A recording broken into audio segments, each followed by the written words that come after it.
y expulsando demonios. Marcos 1, 23 a 26, relata uno de estos encuentros. Pero había en la sinagoga de ellos un hombre con espíritu inmundo, que dio voces diciendo: «Ah, ¿qué tienes con nosotros, Jesús Nazareno? ¿Has venido para destruirnos? Sé quién eres, el Santo de Dios». Pero Jesús le reprendió diciendo: «Cállate, y sal de él». Y el espíritu inmundo, haciéndole pedazos, y clamando a gran voz, salió de él. Estos encuentros demuestran el poder y la autoridad de Jesús sobre los ángeles caídos, así como su misión de liberar a la humanidad de su influencia. Es notable que los demonios reconocen inmediatamente quién es Jesús, llamándolo el Santo de Dios. Eso sugiere que, a pesar de su rebelión, los ángeles caídos aún tienen un conocimiento profundo de la realidad espiritual.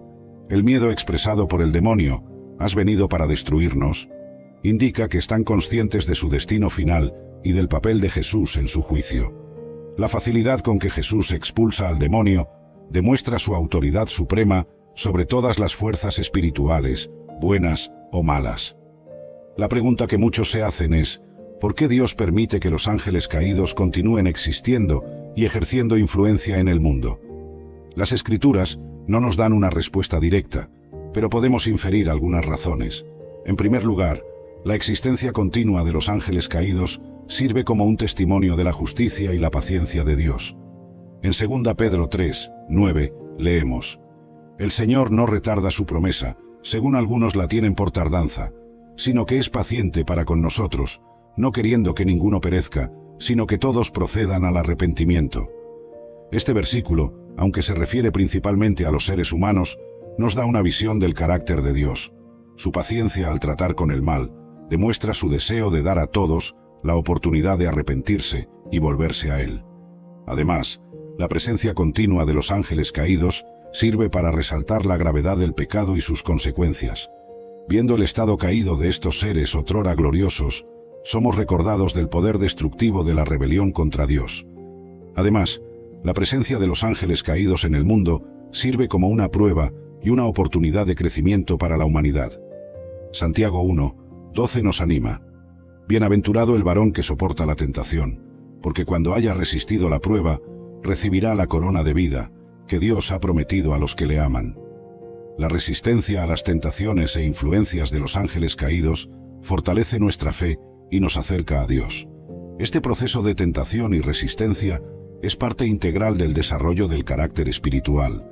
Al enfrentar y superar las influencias demoníacas, los creyentes aprenden a confiar más plenamente en Dios y a depender de su fuerza.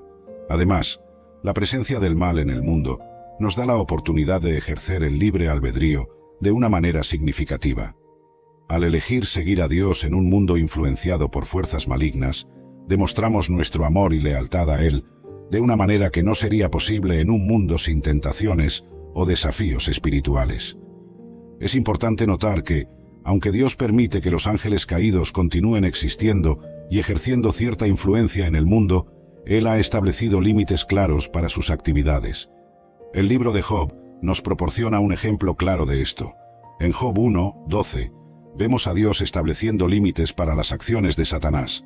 Dijo Jehová a Satanás: «He aquí, todo lo que tiene está en tu mano, solamente no pongas tu mano sobre él».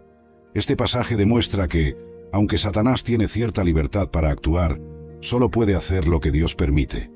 Esto nos recuerda que, a pesar de su aparente libertad, los ángeles caídos permanecen bajo el control soberano de Dios.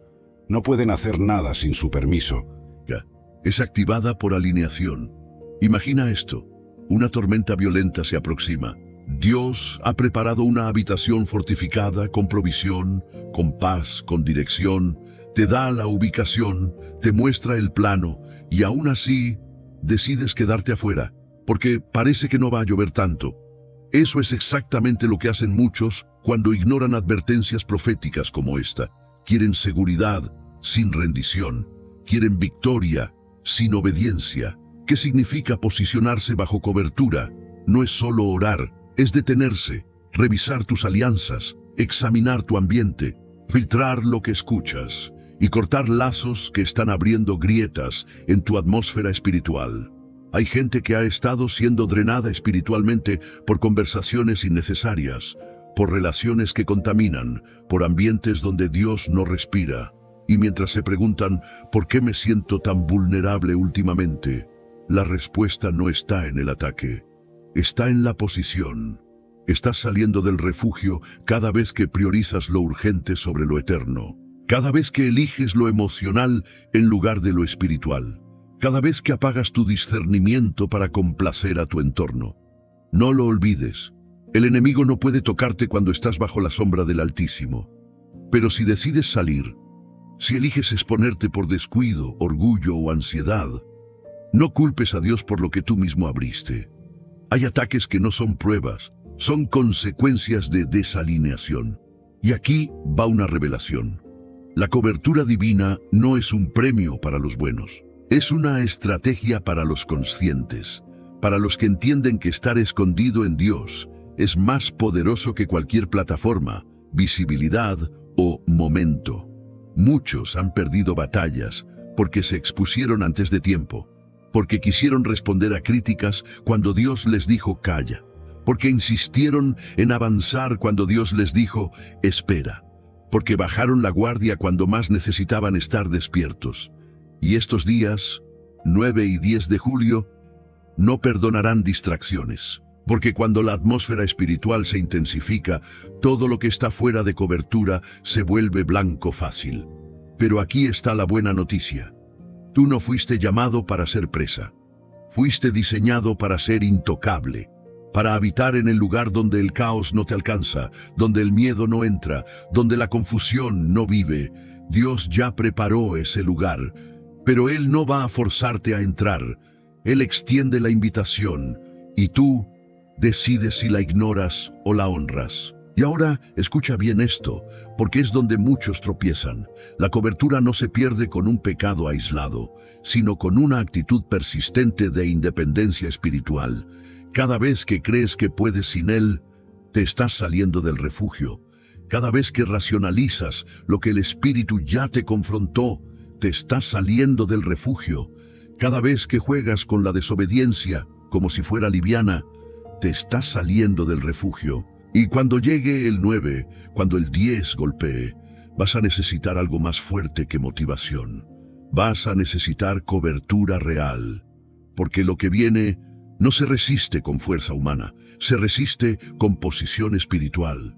Y si pensabas que ya habías entendido el porqué de esta advertencia, espera, lo más delicado aún está por manifestarse, y lo que está por revelarse en el próximo bloque no solo explicará lo que está por venir, sino cómo resistirlo con autoridad sobrenatural. Hay días en los que una oración puede salvados y luces de antorchas balanceándose. Judas, uno de sus propios discípulos, lideraba una multitud armada de soldados y oficiales del templo. Acercándose a Jesús, Judas lo saludó con un beso, la señal acordada para identificar a Jesús ante los soldados. Judas, con un beso traicionas al Hijo del Hombre. Lucas 22, 48. Preguntó Jesús, su voz cargada de tristeza y desilusión. Inmediatamente, los soldados arrestaron a Jesús, y Pedro, en un impulso de proteger a su maestro, sacó una espada y cortó la oreja de Malco, siervo del sumo sacerdote. Jesús, sin embargo, ordenó a Pedro que guardara la espada, y demostrando su divinidad y compasión, curó la oreja de Malco. Jesús fue entonces llevado al Sanedrín, donde los líderes religiosos lo esperaban para juzgarlo. Las acusaciones se lanzaron rápidamente: blasfemia, profanación y autoproclamación como el Mesías. Durante todo el interrogatorio, Jesús permaneció en silencio, respondiendo solo cuando fue preguntado directamente por el sumo sacerdote: ¿Eres tú el Cristo, el Hijo del Dios bendito? Jesús respondió tranquilamente: Yo soy, y veréis al Hijo del Hombre sentado a la derecha del poder, y viniendo con las nubes del cielo. Marcos 14, 62.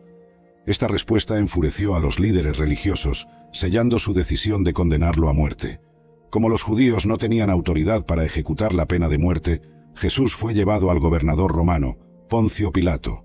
Pilato, un hombre pragmático, estaba reacio a condenar a Jesús, percibiendo que las acusaciones contra él eran motivadas por envidia y política. «No veo en él ningún crimen», dijo Pilato. Sin embargo, la presión de la multitud y de los líderes religiosos fue inmensa. Intentando evitar la responsabilidad, Pilato ofreció la elección entre liberar a Jesús o a Barrabás, un notorio criminal. La multitud, incitada por los líderes religiosos, clamó por Barrabás y exigió la crucifixión de Jesús. Pilato, aún reacio, intentó varias veces apaciguar a la multitud, pero sus intentos fueron en vano. Finalmente, se lavó simbólicamente las manos frente a la multitud, declarando: «Soy inocente de la sangre de este justo. La responsabilidad es vuestra», y entregó a Jesús a los soldados para ser azotado y crucificado. La brutalidad de los soldados romanos era implacable. Azotaron a Jesús con un flagrum, una terrible herramienta de tortura que desgarraba la carne. Después, se burlaron de él, colocándole una corona de espinas en su cabeza, un manto púrpura en sus hombros y una caña en su mano como cetro, ridiculizándolo como «rey de los judíos». Al amanecer, Jesús, ya exhausto y sangrando, fue forzado a cargar su propia cruz hasta el Calvario. La caminata era larga y dolorosa, y la multitud lo seguía, una mezcla de curiosidad morbosa, odio y algunos pocos corazones compasivos. Entre la multitud, Dimas, un criminal condenado a morir ese día, observaba. Había oído hablar de Jesús y sus milagros, pero nunca esperó ver a ese hombre tan calmado y sereno frente a tal sufrimiento. Esta caminata al Calvario era solo el comienzo de un evento que cambiaría la vida de Dimas para siempre. La caminata al Calvario. Cargando su cruz, Jesús comenzó la dolorosa jornada hacia el Calvario, conocido también como Gólgota, el lugar de la calavera. La multitud seguía cada paso suyo, unos curiosos, otros burlándose, y unos pocos llorando. Entre los espectadores estaba Dimas, un criminal condenado a ser crucificado ese mismo día. Él, al igual que todos los presentes, podía ver el peso de la cruz y el agotamiento que abrumaba a Jesús. Cada paso parecía una eternidad, y el sufrimiento de Jesús estaba estampado en su rostro. Pero había algo más.